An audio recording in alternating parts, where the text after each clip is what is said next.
दामी मैले नि लाउने रे लाउने भयो गाइस कति पर्यो रे दुईजनाको 7,000 जति पर्यो लगभग 7,000 पर्यो है 400 बुढालाई लाउनु त मन लाउनु रहेछ नि आज होइन तिम्रो चित्त दुख्ला भने दुख्दैन 3 वर्ष जानु मन लाहा भन्नु न सिधै लाएन मलाई मन नाटकै धेरै ए नि हाउ अब चाहिँ उता गएर फोटो खिच्न पर्ने हुन्छ गाइस है दामी दामी त्यो मान्छे को हिँडिराख भन्ने सोच्नु भयो होला बुढा मेरो बुढा हो गाइस तपाईँले चिन्नु भयो कि नै एमआरई भलकलाई अब टिकट काटेर जानुपर्ने हुन्छ है टक्क लाएर मलाई त मजा आएको के अरे कस्तो बनाइरहेको नि यो के हो है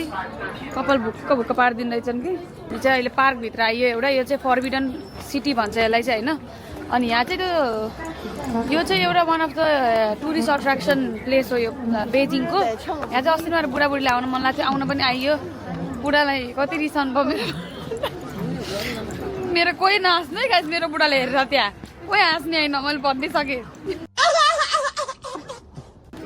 होइन हाँसे होइन म को हाँसेको मेरो को हाँसेको गाइस मेरो बुढा हेरेर नहाँस्नु है मैले भनिदिइसकेँ एक राम्रो देखेन मेरो बुढालाई नहाँस्नु है गाइस म फेरि रिसाउँछु यो पुरुष हिंसा गर्ने चाइना ल्याएर मलाई यार राम देख्यो कति र देख्यो हाँसे होइन म हाँस्दै होइन त्यही हो गाइस है मेरो आवाज पनि सुक्यो हालिहाली अनि we were so happy I'm so happy बिबित झन् एकदम खुसी हुन्छ बिबितको मुखमा हेर्न सक्छ तपाईँहरूले है बिबिले आफूलाई मजा आहा अनि त्यो भिडियोको लागि नाटक गरेको भनेन भने त रिसाइहाल्छ नि रोइहाल्छ नि त मैले के गराउँ नेपाल भएर रोयो भने मैले माइत लगेर छोड्दै हिँड्थेँ यहाँ अब कहाँ छोड्ने अब है गाह्रो छ मलाई गाइस सही हो ल गाइस हामी चाहिँ यो फोरबिडन सिटीभित्र छिर्यो तर धेरै लामो हिँड्न पर्छ जस्तो लाग्यो होइन त्यहाँनिर एउटा मन्दिर देखेँ मैले अँधेरो नहुँदै त्यहाँनिर फोटो खिचिहालौँ न त भनेर हामी चाहिँ यता आएको फेरि अँधेरो नि भनौँ उजेलले पनि भन्यो भने राम्रै हुन्न कि सो त्यही हो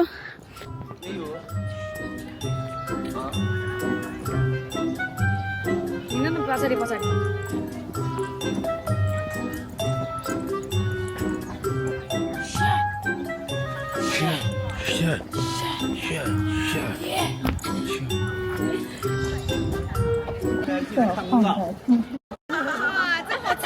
भएको थियो होइन तर त्यस्तो साह्रो सेतो एकदम व्हाइट कासे यो फर्बिडन सिटीबाट तपाईँहरू हिँड्दै जानुभयो भने जति नै भेटिन्छ यस्तो कपडा लाउने दोकानहरू सोध्दै हिँडेर प्राइस सोध्दै हिँडेर डिस्काउन्ट चाहिँ माग्नु पर्छ होइन यो कपडाको चाहिँ कति लियो भन्दाखेरि नेपाली 7,000 जति 8,800 9,000 नेपाली 9,000 तिरेछौँ हामीले दुईजनाको चाहिँ अब 4,000 भनेर चित्त बुझाउने होइन पर पर्सन मैले त अझ नि मैले अनलाइन पनि रिसर्च गरेको नगरेको त होइन कति लिएको थियो भन्दाखेरि अनलाइन हेर्दाखेरि चाहिँ एउटाको $68 लियो मलाई भनेर एउटा केटीले भनेको थियो कि उसलाई भन्दा चाहिँ हामीलाई सस्तै परेछ भन्दा पनि भयो एउटाकोले दुईटा गर्न भनेपछि 500 नै रहेछ क्या 68 भनेपछि त अनि 500 बाट उनीहरूले डिस्काउन्ट गरेर कति भने 300 कति भन्छ होइन अनि दुईजनाले गरे भने 500 कति आएको थियो डिस्काउन्ट गर्यो भने 400 गर्दै थियो अरे जस रमाइलो भयो गाइस एकदम नयाँ एक्सपिरियन्स मेकअप पनि उनीहरूले गरिदिने एक्सपिरियन्स एकदम नयाँ भयो यो चाहिँ कपडा सपडा लाएर सकियो